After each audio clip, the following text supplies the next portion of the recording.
Hey everyone, I'm Crystal Jigrup, and this is Empowered by Women. In August of 2021, I launched Book of Bijou, which is a line of chic and innovative jewelry storage. And in January of 2022, we expanded into what you now see as the Empowered by Women platform. I really wanted to create a centralized space where we can really put emphasis on our mission of women empowerment and community over competition. It really truly does fill my cup to be surrounded by so many of you inspiring women, and the energy that you bring to me and our platform on a daily basis is unmatched. You really all do fuel me with so much motivation to continue doing what I'm doing, and for that, I thank you. Before we jump into the episode, please be sure to follow or subscribe to us wherever you are listening, whether you're watching on YouTube or you're listening on your favorite podcast platform. And also don't forget to share your favorite episodes with your fellow female founders so that we can continue growing our platform and furthering our mission. All right, let's go ahead and jump into this next interview with another incredible woman in entrepreneurship that I know you guys are going to absolutely love. Today, we have the incredible Sarah Lloyd. She is the founder of Indigo Soul PR. She is a cheerleader for the divine feminine, a winning PR expert, author, writer, radio show host, and mom of two. She is doing all these amazing things. Sarah, thank you so much for joining us today. I am so excited to be diving into this conversation with you. Oh, thank you so much for having me. It's great to be here. Absolutely. So Sarah is another one of our international guests. She is joining us from the UK, which I love that our podcast has expanded globally. Again, so excited to have you. And I'm so excited to dive into really all things PR because my word for 2024 is visibility. So I'm really, really excited to dive into all of the strategies that you're about to share with us. But before we get into that, why don't you go ahead and give us some of your own background and how that led you to where you are today, and give us an overview of what it is that you're doing exactly. Yeah, so I've been in public relations and communications for 26 years, pretty much my whole adult life. So I fell into it by complete accident. I don't know if you have this, but I was working in a temporary agency and I ended up working in a press office, and I just loved it. I fell in love with it. And at the time, um, it was all about fax machines and actual pieces of paper. so, so that's how long ago it was. So I started in kind of in the defense industry, and then I moved into quite a deeply financial corporate industry, and then from there I worked agency side. So I've kind of worked in lots of big blue chip companies. I fell into technology because it was a growing area. So I worked in the technology industry for quite a long time. And then everything changed. So I was working for a video conferencing company. And I was the global head of global head of thought leadership. So my whole job was about creating stories around the brand. So that was my job, and I absolutely loved doing that. But what happened was I'd had my second child, and I hadn't appreciated that I had severe postnatal depression. And I remember at the time I was it was my daughter was 6 months old, and I was just like, oh my goodness, I just couldn't do it all. I think I just had this real kind of breaking moment where I was working all hours and throwing my children into bed and not really I didn't feel like I was being good at anything. So I went on a women's retreat to Glastonbury here in the UK, and I spent a week with women from all over the world. There was women from Canada, the US, Australia, UK, and I sat in circle with them and cried for about a week, and just basically put this intention out to the world and just said, look, please, I need some help. I need to change my stars in some way. And 6 months later, I was made redundant, but the women that I'd met on retreat were all very keen to then start sharing their voices, their messages. And that was basically how it all started. I was contracting for some other kind of technology companies. And then when the pandemic hit, it was another wave. And it was almost like the universe said, right, we've given you a go, you can now do this. And that's where I then started working with even more female coaches and wellness businesses. And I really shifted into that kind of more heart-centered, something that I'm really passionate about, actually. So yeah, that was a bit of a long-winded way of explaining how I ended up here. Well, I love that you've worked with such diverse groups of people, which I think really is going to play to your strengths as a PR expert, right? Because you can pull from all of those different experiences. And this is completely unrelated to the whole PR thing, but I completely resonate with you. You know, and well, you weren't a new mom because this was your second child by then, but still being in that space where there's just so much going on and you feel like you're not doing well in any of it. Yeah. So I just really want to quickly ask you, like, what was kind of your mindset in terms of like mom guilt? You know, we all deal with it, but you being able to make the decision, I think I just need to get away. I'm going to go on this retreat, step away from my babies, my family, and see if that can kind of switch things up for me. So what was your thought process and how are you feeling making that decision to leave to go on this retreat? It was quite funny how it all happened, because at the time I'd kind of alongside all of that, I'd found I'd reconnected with my spirituality. I was I'd met an energy healer who basically cleared a lot of the postnatal depression energy that I was carrying. But also I'd found the author Rebecca Campbell. And so I just became a bit obsessed with her, and it was her first ever retreat. And I was like, I need to go on this thing. I don't know what it is. I just need to go. And I remember being at the airport in Amsterdam. I was actually at an event for work. And I think the thing with my work, I could always dress it up as like, I'm leaving the children because it's my work. It's very important. I'm there because it's my job.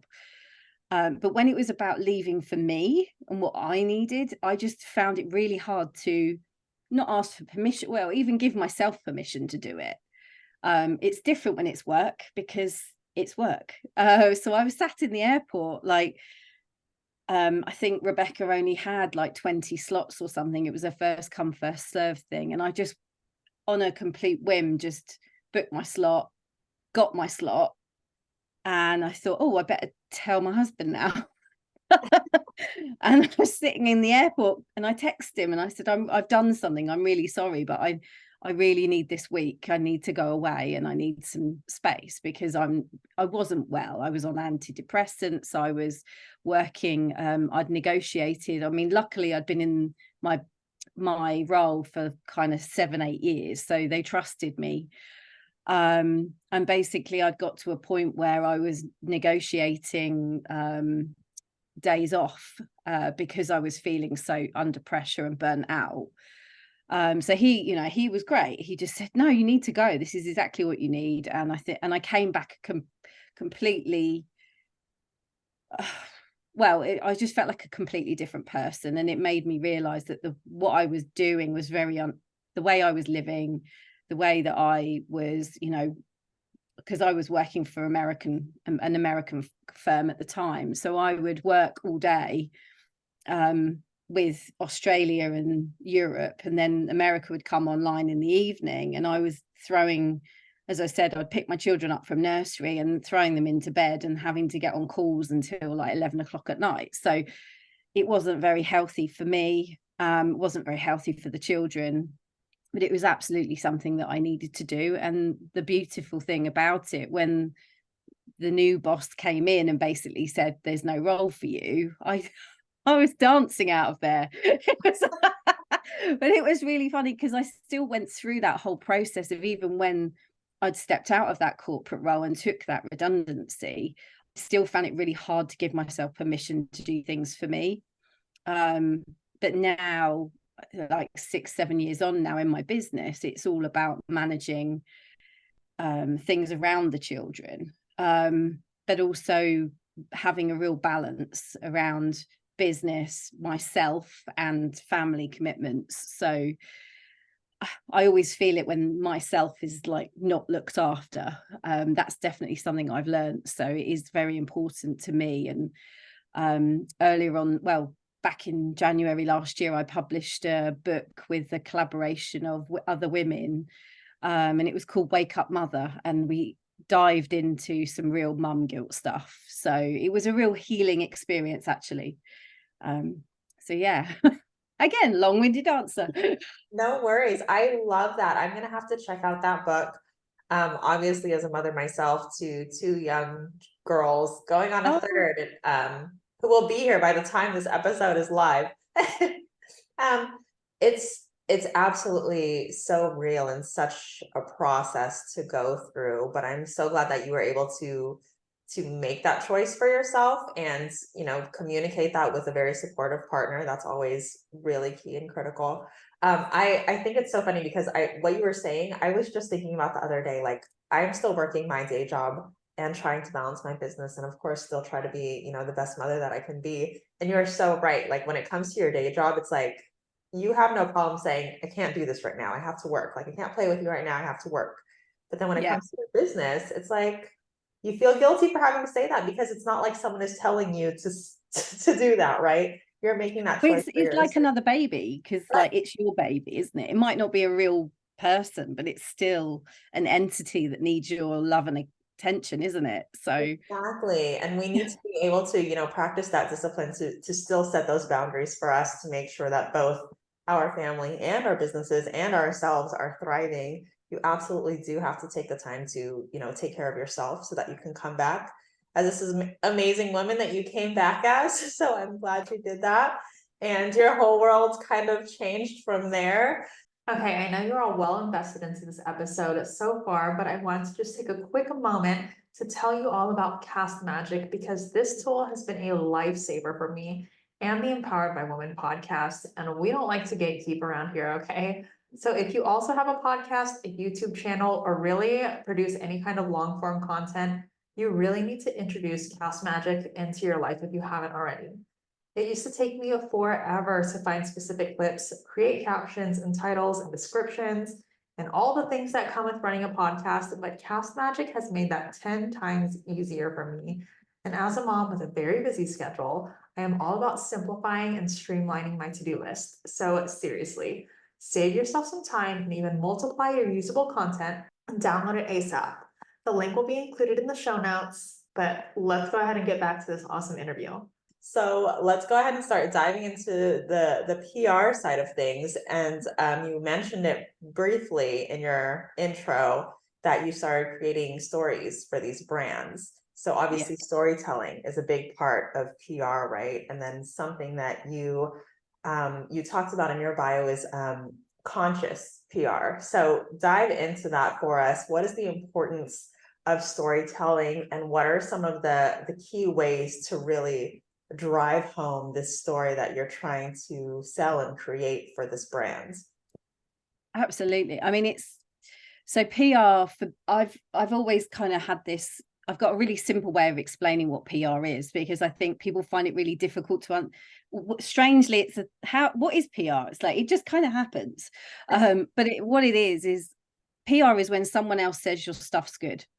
So they've had a good experience of your services or they love you as a person, you know, that is simply put, that's PR. You can apply it to, you know, in the corporate world, they'd say, well, it's when a journalist says your stuff is good. Therefore, you've had that kind of recognition, and that means other people are going to go out and buy it. When you apply that to the types of people that I've worked with, so, you know, female entrepreneurs, small businesses, it's about a lot of these businesses are created from a real heart-led space. So it like you say, it's your baby. It's, you know, you've created this thing, you've been, you know, you've developed a product, you've created a book or written a book or created a service, and it's come from a place in your past. So the thing that I've always found is that people have created their businesses because something happened in their past and that's then led them to the point that they're at.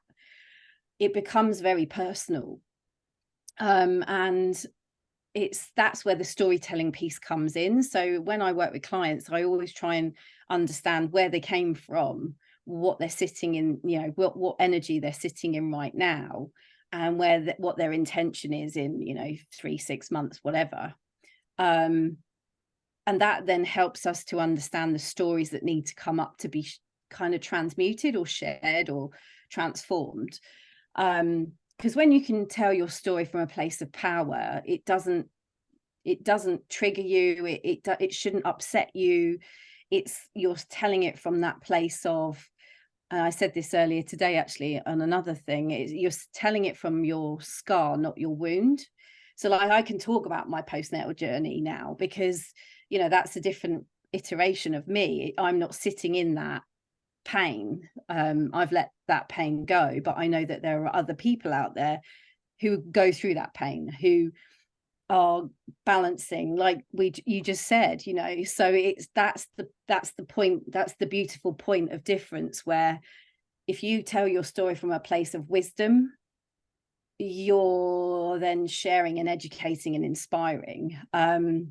And I have a really lovely analogy that PR also creates trust. So trust, the T of the trust is telling your story from that place of power. The R is building relationship, whether that's with, you know, circles of women or media, whoever, because it's about building relationships. It's also about sharing that uniqueness that is yours, but also unifying everything that you're sharing so that energy is all going in the same direction. It's also about selling and your services, not your soul. I'll talk about that in a minute. And then you're also, at the end of the day, that should then position you as a thought leader in your space. So that's kind of my analogy on that conscious piece, because I think what we also don't well, it's something that I've definitely worked through, because your business, you see these money mindset coaches, you see other coaches out there, but it's all comes down to the same thing. If you start becoming your business, then that's when the problems arise. It's almost like you need to separate yourself from that story and come from that place of wisdom, and then that's how you're able to then amplify and elevate. I have to repeat that acronym one more time because that's so good and I love that so much. When you're creating trust, T is for telling your story, R is for creating those relationships, U is for unifying that energy from your story with what you're offering, S is selling your story and your services, not your soul. Let's be clear, everyone that's listening. And then the last one is becoming a thought leader. What I want to ask you is, there are people, of course, that are hesitant to bring their personal stories into what it is that they're doing. Maybe they feel like it's not relevant, or they're not comfortable sharing that. What do you say to those kinds of people that you come across? It's complete. So that's interesting, because I have clients that really just want to share it. Okay. And I also have clients that are boundaried, and both is perfectly acceptable. So we'll talk about, you know, I don't know, give you an example. One of my clients had very traumatic experience as a child, which led to her having an equally traumatic experience as an adult with addictions. And she basically said to me, you know, she's just shared her story in a national newspaper. And I said to her all the way along that you don't have to share it. It's completely up to you. How do you know, you need to make sure you feel good about this. And the end goal is not always necessarily to share to get clients. It's to share so people can connect with you as an individual. But it's also to bring that shadow that we all love to hide into the fore. And when she said that, when she saw the piece of coverage, because I always have this for people, she said, I did have the whole, oh my God, that was really uncomfortable. But she said, once I kind of read it through again and had a little look, and she said, it was my truth at the end of the day. It's my truth. I'm not that person anymore. And I feel free of it now. And she said, what else has been so beautiful is that there's people that have reached out to me that have been through very similar experiences and now want to work with me. And it's kind of, oh, that's so beautiful. It's a healing experience for you, but also it is connecting you to other people that maybe need support, or they're a few steps behind her in their journey. I've also had clients that have said, you know, I want to talk about my work, but you know, my family is non-negotiable. And we have never, I mean, I still managed to secure some amazing pieces of coverage. And we never, she said she was a mother and that was it. We didn't talk about names, ages, anything like that, you know, because as far as she was concerned, the mother piece just didn't come into it. For me, that's part of my story. That's the reason why I do what I do. So it's it's like a big part of me. And I think that was another thing that I found really interesting when I started my business, was I started out wanting to be a Reiki master. So I thought my role in this world was to leave as a healer, because I was always told I was a healer, was to leave PR behind and go and be a Reiki master. So I was trying to run the two businesses at the same time. Crickets in the Reiki world, my PR business shot up, and it's like, but hang on a minute, I was told I'm a healer. But then I realized that there is power in sharing your story. You don't have to share it all the time. You don't have to get your washing out and air it for anybody. And sometimes all it takes is just sharing it with one person, whether that's your PR person, who then you two then decide you're not going to do that, or you decide to share it with a national newspaper. At the end of the day, it helps you to move you that step further away from it, so it doesn't own you anymore. Does that make sense? It does. It does. It absolutely does. And like you said, regardless of who you're sharing it with and what capacity and what, you know, the extent of who you're sharing it with, it's slowly letting go of that shame, right, that you've been holding on to with that story. And I love that you said it's not about just like landing clients. It's not why you're sharing your story. It's about creating that connection. And those connections do come when you are able to share your story so authentically without that whole, you know, I'm doing this for sales piece in your mind. It's to share your story, to release that from within, and to start breaking down those walls that you kind of built around yourself. So powerful. You mentioned a little while right before we started talking about this that you want to be mindful of not being your business, right? Not becoming your business, and really sharing your story from a place of wisdom. So how do you differentiate that? Like, where do you draw the line? I think I'm still learning that one. But, you know, just being completely honest, I think it's important to have a community of people around you that you can check in with, for sure, you know, so that you don't become all consumed. I think children are very good at grounding you into reality. And I think as well, you know, I think we move through seasons and cycles in our business. I mean, this year for me has been really, I've let a lot of things go, a lot of old thoughts, old ways that I, you know, ways of thinking. It's been particularly powerful for me. And now I think I feel like I'm finally walking my talk, if that makes sense. I feel like it's so important for me to be in my integrity so that I can support other people being in theirs. And certainly this last year, it's been all about that for me.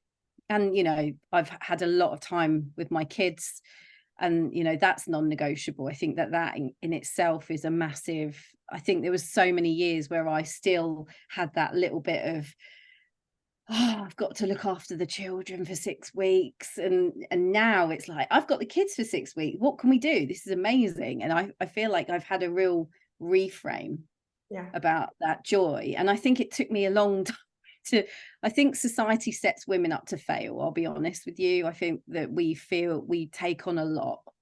And I think the only way to stop that from happening is to take the power back for ourselves, and, you know, don't allow it. And be the rebels, but we don't have to go, marching with placards. We can just change how our choices and make different choices.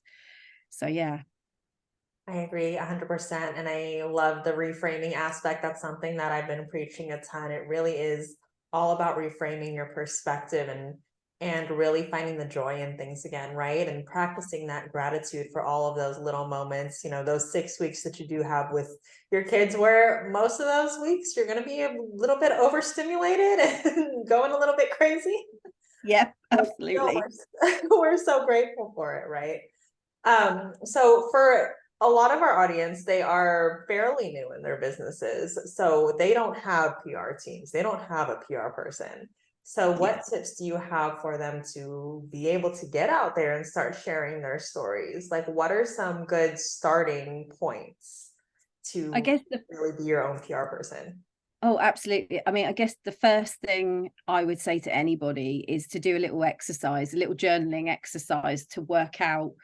And I know lots of coaches and business coaches say this stuff, but I feel like if you're doing it from a story perspective, so thinking about sliding door moments that has happened in your life, so maybe up to the last 10 years, and just sitting with, okay, what are the sliding door moments? What led me to change my path? So for me, being made redundant and going on retreat, they were all my sliding door moments. They've become my stories that I share, and my wisdom that I impart. It's so journaling on those moments of gold, which are hiding from us normally, because there will be moments that people have done something where they've taken another trajectory and it's changed the whole of their life, or there's been moments where they haven't made those choices and they're regretting it. I feel like sometimes it's useful to journal on that. And also then another piece to journal into is kind of, who is it you're looking to sit in circle with in the present moment? So why are you doing this? Why have you shown up? So you've got the stories, that the sliding door moments that have led you to the point that you're at.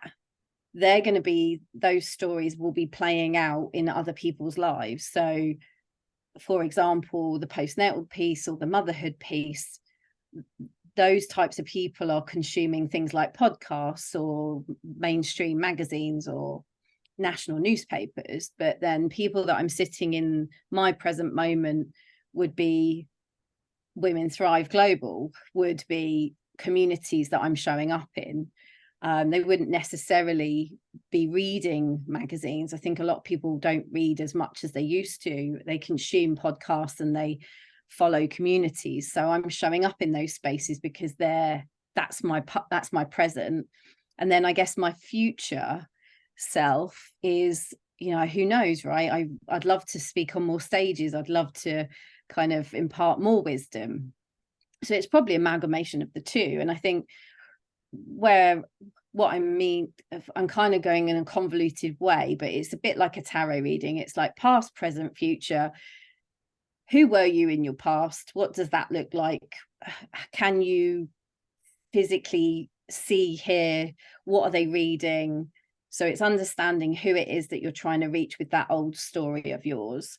It's who you're trying to connect with now in your present moment and where they're hanging out. And then the future's probably, you just kind of let the future take care of itself a little bit, because the stories that you're sharing, the wisdom that you're sharing is actually happened. It's already happened. So it's getting your kind of key audience right in your head. This is not clear. And then understanding where they hang out. So somebody back in your past probably read Cosmo every week, or they watch national news, or they watch whatever TV programs, it's 60 Minutes or whatever. Your present will be community based or podcasts. I'm kind of talking about myself here. So what is really important is, once you've understood what your stories are, where those people are hanging out, and then what then happens is you create kind of your killer pitch, or your kind of your story that you want to share. And from there, there are places you can go, free places you can go to connect to journalists. So it might be that you have a crystal business, and the reason why you started your crystal business is because you were in love with crystals in your teens, and that's what happened, and now you sell crystals to this business, or I don't know. So the people that are going to be reading magazines about crystals are going to be mainstream press because celebrities love putting them in their pockets, or podcasts because there's spiritual teachers that use crystals in their work. So it's kind of understanding how to connect your dots, because it's a massive kind of matrix, and then going to find those media opportunities. If you go on Twitter or X, there's a hashtag called #journo request. There's always journalists looking for people to input into those features. There's also a free resource called Harrow, which is very great for the US. And you can register and get free opportunities to comment. You just have to respond. There's also lots of places where you can actually reach out and submit articles. So there's lots of different ways. I mean, Authority magazine is a great one as well for people that want to get started. Yeah, there's so many different ways. But understanding your story, getting that clear, and your audience straight is probably the first few steps you need to take. I actually just came across Harrow, however you pronounce it. So cool.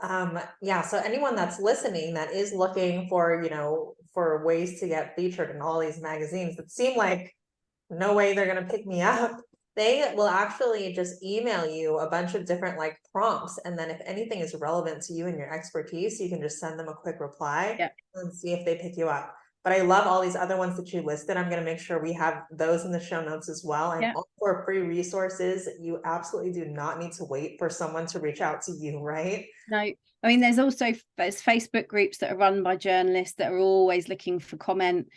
I also have, so I have a PR circle as well, where I teach people how to do this, but I also share the opportunities that are relevant to the guys in my group. So, and I'm not alone in that. There's hundreds of PR people that do this. So we're all, I guess it's one of those things. It's a chemistry thing. If you like my style, but there are so many PR people out there that can help join the dots, and it doesn't need to cost the earth as well. That's another thing, a real common myth. People think they should, PR agencies cost hundreds of thousands of pounds or whatever, but you can hire a good PR person for a few days a month, or you can do it yourself. There's lots of ways to do it without breaking the bank, especially if you're trying to get that authority or those logos on your website. So yeah, and I am absolutely a proponent for doing it for yourself while you're just getting started out, because there are so many free resources out there, and it's not as difficult as a task as you might think it is. Just follow Sarah's guideline. Just know who your audience is first and where they hang out. You don't need to write articles for every single magazine, right? I'm not going to be pitching anything to the Cars magazine or whatever anytime soon. So be very I guess that as well is that's the conscious bit as well. So the conscious bit is, why am I doing it? Why am I reaching out to that journalist? Is it because someone else is in that magazine? Is it mine? So I feel like their interest. So like when you come to Harrow, like when you go through those opportunities, not every single one of those opportunities is going to be right for you.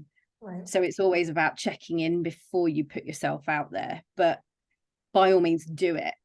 Yes, absolutely. Such great tips. And I feel like there's so much more I can dive into with you. We're going to have to just bring you back on a second time, because obviously we're nearing our time here. Do you have any final tips for women in business that are just, kind of getting their footing, or still in that space where they're slowly starting to transition into expansion? All I would say is, if you feel like PR is something that feels good, then do it, because you don't have to wait. You don't really have to wait, because there is a story behind your business. There's a reason why you created it in the first place. And don't disregard where you came from. You will have had a whole business or career before you got to where you are, and that is often the stuff that's really cool to share. So don't ever feel like you aren't far enough along in your journey to promote yourself. Because, and one final other thing is, what's really cool about PR is if you get a piece of coverage in the Wall Street Journal, you're likely going to get like 200,000 pairs of eyes on it. And that would have cost quite a lot of money if you'd have done that through a Facebook ad or something. So there is that aspect of media as well. So don't shy away from it. And not all journalists are horrible. They're actual human beings as well. So Love the tip, love the reminder. Where can everyone find you, Sarah? Do you work with clients in the US? I've had clients in the US, absolutely, yes. I haven't got any at the moment, but Yeah. So where can they find you if they're itching to get your? If you want to. So I am www.indigosoulpr.com. I'm mainly active on Instagram, and that's Sarah Lloyd _is PR. So if you want to come find me, come find me. I love it. And of course, as I mentioned a couple times already, all of those links and really great resources are going to be linked in the show notes. So be sure to check that out. But thank you, Sarah, so much for joining us. You've been full of such incredible information. So I'm so excited for this episode to go live so people can start being their own PR person and sharing their story with the world, or whichever, smaller community they want to start out with. That's totally cool too. But thank you again, Sarah, for joining us. Thank you. Another incredible interview with yet another inspiring woman in entrepreneurship. I hope you guys loved that episode just as much as I did. But before we leave off, if you yourself are also a woman entrepreneur, I would love for you to consider joining our Empowered by Women directory. We're looking for women-owned product and service-based businesses in the US to help us build the go-to place for our communities to find local women to shop with and connect with, and we'd love for you to be a part of it. All of the details can be found on www.empoweredbywomen.com/apply-directory. Of course, that's going to be linked in the show notes below, and you're also welcome to reach out to me anytime if you have any questions. But other than that, thank you again so much for joining us, and I will see you in the next episode.